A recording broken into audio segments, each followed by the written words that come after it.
VRK డైట్లో నా day 3 food ఇది.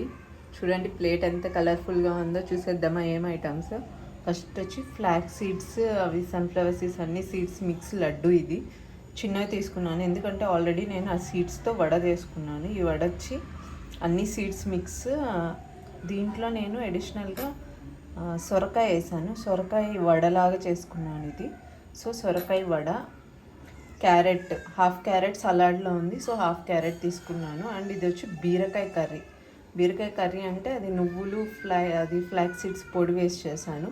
సో ఇది కొంచెం తీసుకున్నాను. ఇది సలాడ్ తీసుకున్నాను, ఆకుకూరలు, అది క్యాప్సికమ్, క్యారెట్, పన్నీరు, మష్రూమ్ అవన్నీ వేసి ఇది సలాడ్లా తీసుకున్నాను. అండ్ చికెన్ కర్రీ, వాళ్ళలోకి చికెన్ కర్రీ. సో నాకు కారం అలో లేదు, నేను కారం వేసుకోకూడదు. సో ఓన్లీ పచ్చిమిర్చి వేసుకొని చేసుకున్నాను. పెప్పర్ కూడా వేసుకోవచ్చు. సో ఇది ఈరోజు నా డే 4 డైట్. సో అందరు ఏముంది టేస్టీగా ఏమి ఉండదు అనుకుంటారు. Vada, chicken curry normal meals లాగే ఉన్నాయి. సో క్యారెట్, లడ్డు అన్నీ టేస్టీ ఫుడ్ ఇది. మీకు ఏమన్నా రెసిపీ కావాలంటే నాకు కమెంట్ చేయండి, నేను కన్ఫామ్గా ఆ రెసిపీస్ నేను మీకు షేర్ చేస్తాను. సో ఇది నా డే 4 మీల్ నేను తీసుకుంటుంది. ఈరోజుతో డే 4 కంప్లీట్ అయిపోయింది. సో డే 5లో మళ్ళీ కలుద్దాం.